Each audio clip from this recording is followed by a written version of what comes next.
Peggy 16.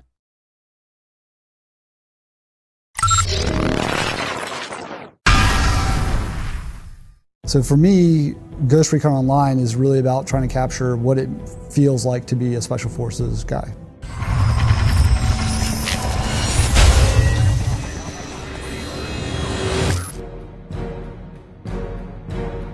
For Ghost Recon Online, we set out from the get-go to create a game that focuses on team play. And when I say focuses on team play, we as designers focus on making team play easy. So the goal we have in Ghost Recon Online is that it's easier and more beneficial to play as a team than it is to play as a lone wolf. And I think what we've achieved in Ghost Recon Online that is a bit different from everyone else is this whole idea of accessible team play. It's the feeling of playing in a team, the feeling you have from when you're coordinated with your teammates and you achieve something, but without actually having to go through the paces of quitting your job or skipping school, to be practicing with clanmates 24 hours a day, be coordinating and drawing maps on the board of how are you going to approach the map. How do you, the question we ask ourselves is how do we bring that feeling from people who played in really hardcore clans and make that accessible to anyone, whether they're jumping in for an hour or whether they're jumping in for the whole day. Each character class has two different abilities that they can switch between during the game. Each of these abilities has key strategic and tactical differences in how they can be applied. Some are more offensive, some are more defensive.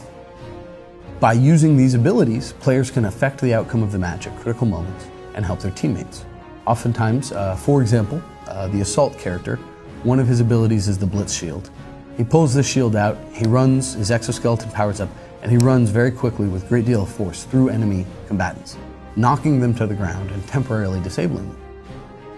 We've already seen in our closed beta that other players will fall in line behind that blitzing player and clean up the bowling pins he's knocked down.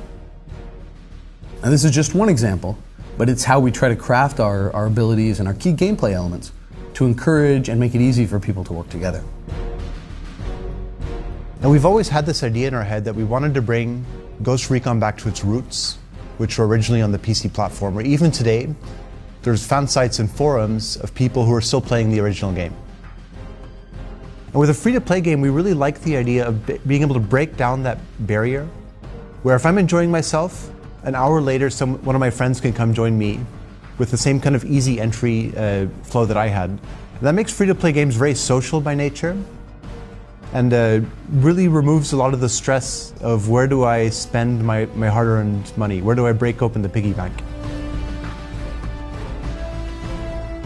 I know I've been making games for years for different platforms, but I myself, at my heart, I am a PC gamer. You know, playing Descent and Quake in the old days.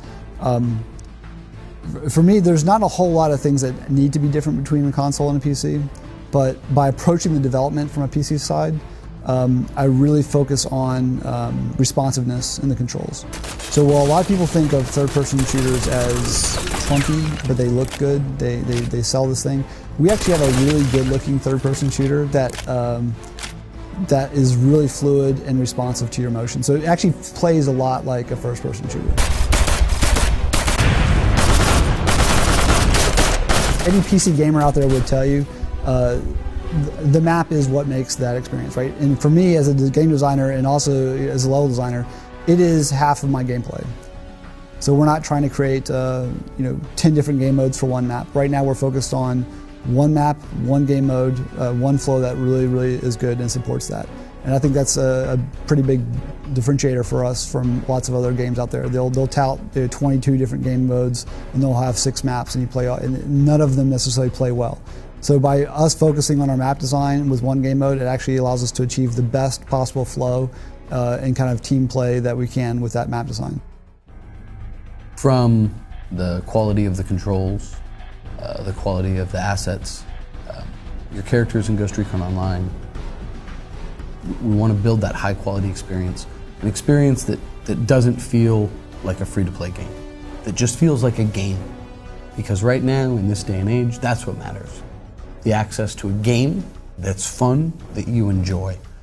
Labels aside, that's what we're here to do, is create a game. Quality, engaging, fun experience you want to come back to.